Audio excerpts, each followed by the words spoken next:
The Dark Tower is a new movie by Nicolas Arcel, and it stars Idris Elba, Tom Taylor, and Matthew McConaughey. So what is this movie about? So it's basically about Jake, who keeps getting these visions about the Man in Black, this evil guy, and the Dark Tower, which is supposed to keep all these worlds together. And he just keeps getting visions. And then I don't know where he stumbles upon a portal, goes into it, and goes to another world, and he finds Roland, the gunslinger, who is sworn to protect the Dark Tower. So when the Man in Black wants to destroy the Dark Tower once and all and unleash hell upon Earth, he and Jake has to stop the Man in Black. Now, to be honest, I have never read any Stephen King novels at all. I'm not familiar in the slightest. I just like the cast, I like the premise, and I really like the trailer. It looked pretty good. And I was honestly looking forward to this movie, and I wanted it to be pretty good. So, was the Dark Tower good? No, it wasn't. It was another disappointment. It's not good.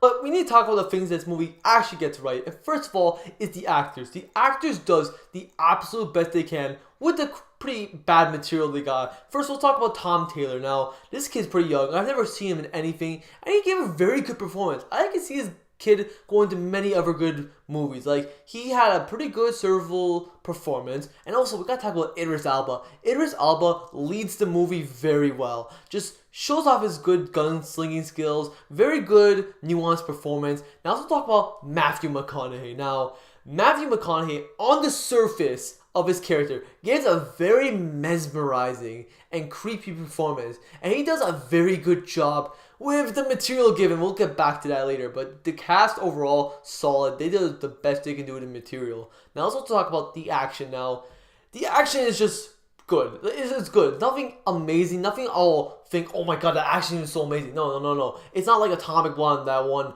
roof or stairwell action scene. Anyways, just the action scene is pretty good. There's one standout scene where Idris Elba goes into a house and just shoots a bunch of people with his gun. Pretty good stuff. Now, I also want to talk about the lore of the movie. Now, on the surface, this movie sets up some interesting and very cool lore that I want to learn more about. And in the surface, in the beginning, it got me interested in the movie and got me slightly hooked into it. Now let's get into the number one fundamental problem with the Dark Tower. This movie is way too short for its own need. Like, oh my god, this movie is an hour and 35 minutes. And I got worried because there's a ton of lore that needs to be explained. In an hour and 45 minutes, I didn't believe it. And guess what? I was totally right. A bunch of the movie, the interesting lore that could be set up, the interesting characters, everything just gets rushed by to the end to set up a freaking Stephen King cinematic universe. I'm not kidding. They really do set up one. And it just feels way too rushed for its own need. Trying to get to the end, it's so fast that it forgets to explain everything. So it just got me out of the movie. When I was initially hooked in the beginning, it just really just turned me off. And let's also talk about the lore, man. In the beginning, there's just some very interesting lore, but afterwards, it's just nothing else to explain. I want to learn more about this world. I want to learn about the Dark Tower. I want to learn about everything. It seemed way interesting than Earth. And guess what? Nothing really got explained because it's so rushed and it's so short. And oh my god, I gotta talk about the characters. Now, the characters are also a problem because the movie's so short, we don't get any character development at all. While Jake, yeah, he does get a little bit of character development. His dad dies, so he lives with his mom, and his stepdad doesn't care for him. He does these drawings because of the dreams he has, he gets bullied. Yeah, you get that in the beginning, which got me hooked. But afterwards, there's nothing else added to his character, and he doesn't feel like he changes by the end at all. And Roland is a much more interesting character. I want to learn more about him, which really made me think, why wasn't Roland the main character? Jake could have been a very good side character with that backstory given to him, while Roland was the main character and you learned more about him. He could have been a way better main character, but they chose to focus on Jake instead, and it just did not work. Also, I gotta talk about Matthew McConaughey. Well, yeah, he does give a very mesmerizing and scary performance. I have to give him credit that. He does a good job with the materials given. However, his character is not as good as his performance. He has no motivation. He's just an evil guy walking on the street, just has powers, and just wants to take over the world. And it's like, whatever, he's gonna take over the world. And it's just like, I'm Matthew McConaughey. I gotta take over the world. And I'm Matthew McConaughey. I gotta take over the world. Alright. That's my shitty Matthew McConaughey impression. But yeah, that's really the movie. It's just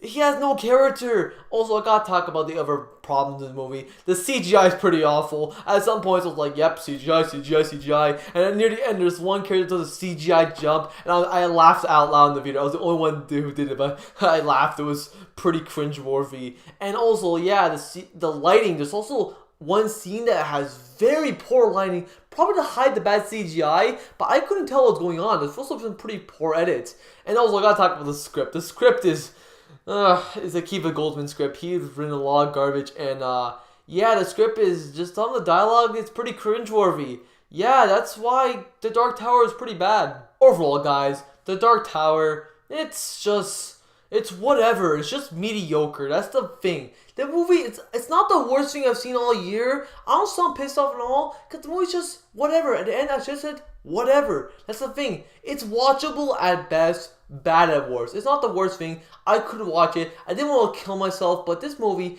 if it just had more time to develop everything, get you more invested, had better developed characters, and had a way bigger runtime, I would care, I'd be invested. I wouldn't be just thinking whatever, the whole thing. I know I'm saying this word a lot, but it's just mediocre. That's the thing.